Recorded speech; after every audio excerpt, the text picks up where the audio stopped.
Welcome back. Thanks for joining us on this Friday morning, afternoon, night, whatever it may be. But yes, correct, Friday. We got some feedback on some metrics and all that kind of stuff, and it was recommended to us that we add another episode on Friday, give you something Monday, Wednesday, and Friday. Our plan for the Friday episode is when we get questions, this will be the one where we do kind of a Q&A, really talk about things that are brought to us.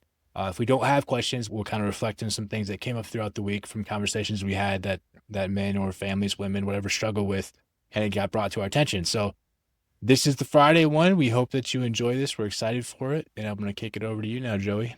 We're really excited about the Friday episode. This is brand new, as Paul mentioned. And so our question today came, and we're just going to dive right into it. What advice do you have for parents launching their kids into the world?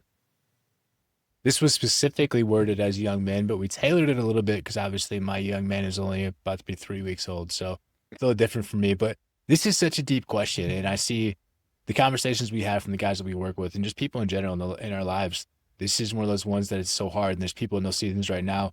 We're watching their kids turn into adults. It's a matter of like, you've done everything you could, hopefully, throughout their childhood and being present, that you can continue the communication and try to be more okay with it, but it's still obviously one of the hardest things I think parents will do.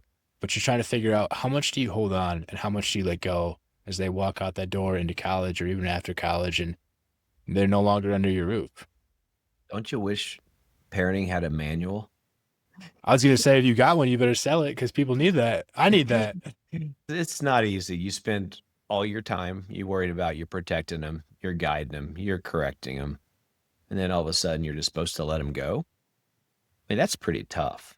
I've been there. So like I said, my son's 29, been through all that. This shift that people are getting ready to go through, or their kids are 10, 12, maybe teenagers, they're scared to death. But that shift, it messes with a lot of parents. 100%. And, some weeks I think that we can have all the best intentions and we can go into Monday thinking that we're going to connect with them as best as we can. And then we're going to stay present and pour into them. Then life hits and work hits. And by Friday, we fall short with our kids. We're disconnected from our wife or our husband. And work's been a grind. It's just taking it out on us. And we're left thinking, am I messing this up?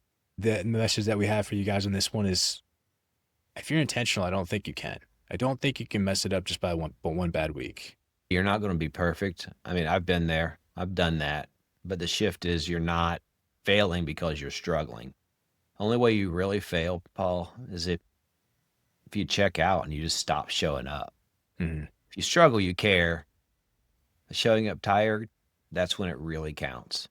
The person that asked this question, I know where her heart's at, and I know how she is with her family. I know how connected and how present she is and how well she leads. And I think that's one of the biggest things too, is like, there is no manual like we talked about. And I obviously have to experience teenage years and all those other things that many people have already experienced that I haven't.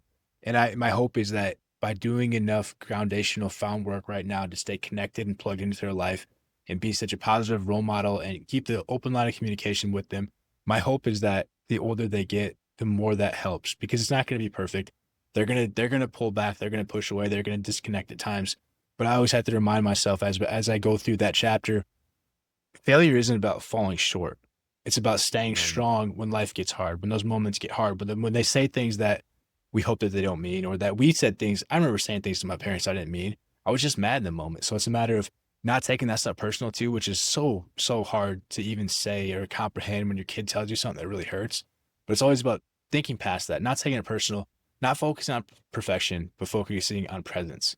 So don't let the hard week or don't let the quote unquote failures or times where you feel like you slip up define you. Let your response and let the presence that you bring to the table speak for themselves. Say it louder, bro. It's progress over perfection. It's presence over performance. You're not going to be perfect. You're never going to be perfect. But just don't give up. That's failure when you stop trying. Absolutely, man. I think a lot of times too, it's the 9 to 5 that we go through. It's so exhausting. It's so draining. But the real work, that the impact legacy work that we're talking about when you launch your kids in the world, that starts after 5. That starts that second shift of life. That's at home. That's when it matters the most. The ones that kids will remember the most, because obviously they don't know what you're doing at work. They may know like rewards or accolades or whatever you may receive from that. But what matters is how you are when you step through that door when you get home. And the presence that you provide, the model that you provide, and the way that you show up through your core values and through how you live your life. Because your legacy, it's not built in the factory, in the office, over the Zoom call, on a spreadsheet, whatever your job is. Maybe it's the doctor's office, but it is built at home in the living room, maybe on the ball field as the coach, or just maybe it's a parent as a fan, right? Or at the dinner table, in the car rides. It's Yeah. together. That's when you do it. I've talked about this one before, the Ryan Holiday quote, where we all seek so much quote unquote quality time. We want things to look perfect and we want there to be like this great interaction between our kids. But he's like, you're losing sight of the gold and the garbage time, the quote unquote garbage time, Mhm. the car rides, the bath time, whatever it may be. We may think that it's like, well, this isn't the quality time I want with my kid.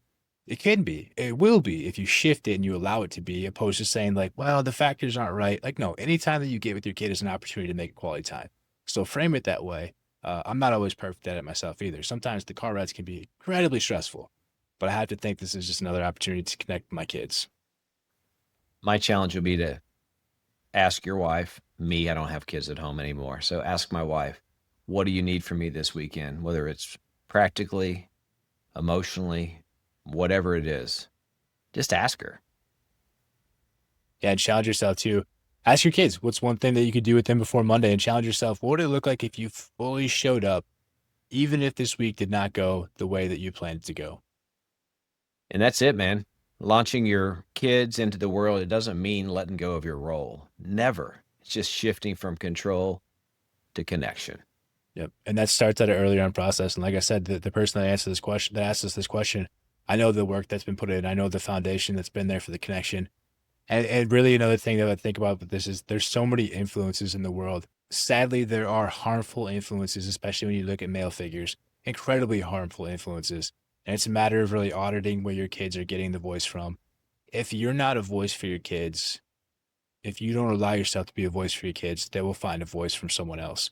And a lot of times that's not a good place. And I'm not saying your kids will always listen to you because I know it's already started at the ages of my kids are now. It's only going to get worse throughout time.